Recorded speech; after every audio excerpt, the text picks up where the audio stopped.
UF TV.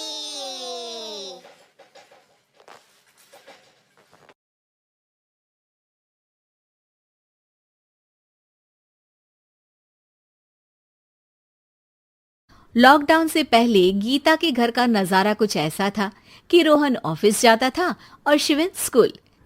जिनके घर से जाने के बाद गीता काम खत्म करके बाकी समय आराम करती थी। लेकिन लॉकडाउन के बाद ऑफिस और स्कूल घर में ही खुल गए और इससे गीता का हाल वो तो आपको देखने में ही मजा आएगा।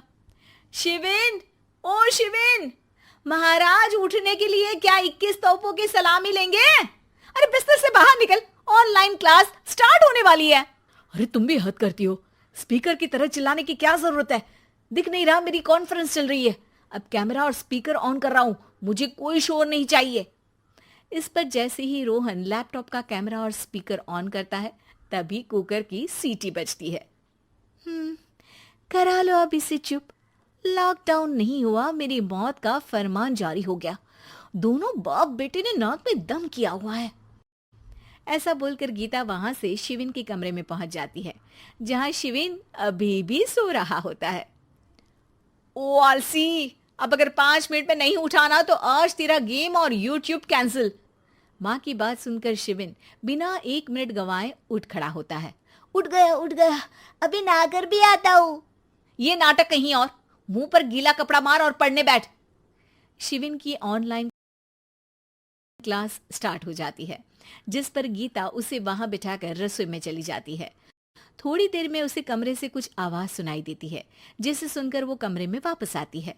हाय राम, तुझे क्लास अटेंड करने के लिए बोला था, कैमरा ऑफ करके बिस्तर पर नाचने के लिए नहीं बोला था।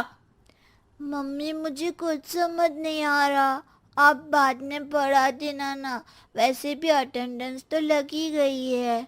हाँ हाँ बेटा, जरूर बन जा, तू अभी से हम सबका बाप बन जा। अरे नहीं मतलब कहां से लाते हो इतना दिमाग, और पढ़ाई करते हुए ये चला कहां जाता है? नाइस क्वेश्चन, दिमाग से पूछकर बता दूंगा। शिविन की बातों से परेशान होकर गीता उसे मारने के लिए जैसे ही आगे बढ़ती है तभी वो कमरे से बाहर भाग जाता है।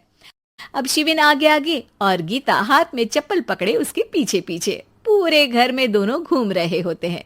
इसी बीच वो रोहन के पास पहुंच जाता है और शिविन को मारने वाली चप्पल रोहन के लैपटॉप पर जाकर गिरती है। ओए माँ! मम्मी, अब पापा को चप्पल मार रही हो? वो आज तक के रिपोर्टर, चुपचाप जाकर क्लास अटेंड कर ले, नहीं तो अगली तेरे पीछे लगेगी।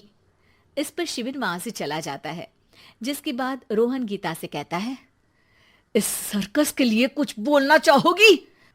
अरे क्या करूं, जब से तुम दोनों घर में रहने लगे हो, घर अपने आप ही सर्कस बन गया है और मैं तुम्हारी नौकर। कभी बेटी को संभालो तो कभी बाप के नखरे उठाओ।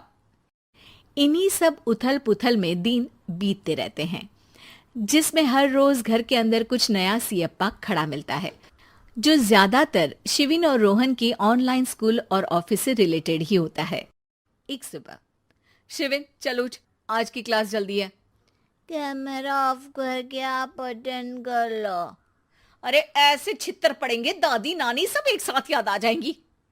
गीता की लाख मशक्कतों के बाद क्लास तो खत्म हो जाती है, लेकिन उसके बाद शिविन फोन इस्तेमाल करते हुए इंस्टाग्राम रील बनाने लगता है। रसोड़े में कौन था? तुम थी, मैं थी, कौन था? कौन था? हाँ, मैं गरीब हूँ। अरे ओ गरीब के बेटे, आजा, मैं बनाती हूँ तुझे गरीब। मैं बताती हूँ रसोड़े में कौन था। पढ़ाई करने बोलो तो इनकी मां मर जाती है, और ये पागलपंतियां जितनी मर्जी करा लो।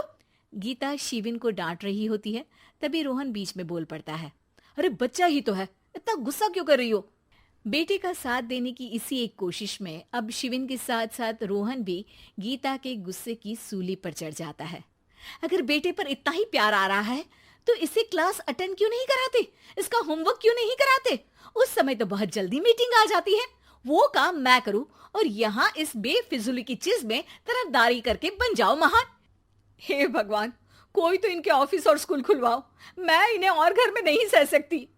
अरे कुछ और मांग लेती, क्योंकि तुम्हारी ये विश इस साल तो पूरी होने से रही, कोरोना। हाय, नास बेटे ने जिंदगी ही बर्बाद कर दी। खाए कोई पचाए कोई, कल मुझे चुन चुन कर सबको मेरी बद्दुआ लगेगी। उन्होंने दुनिया का और इन बाप बेटे दोनों ने मेरा जीना मुश्किल कर दिया।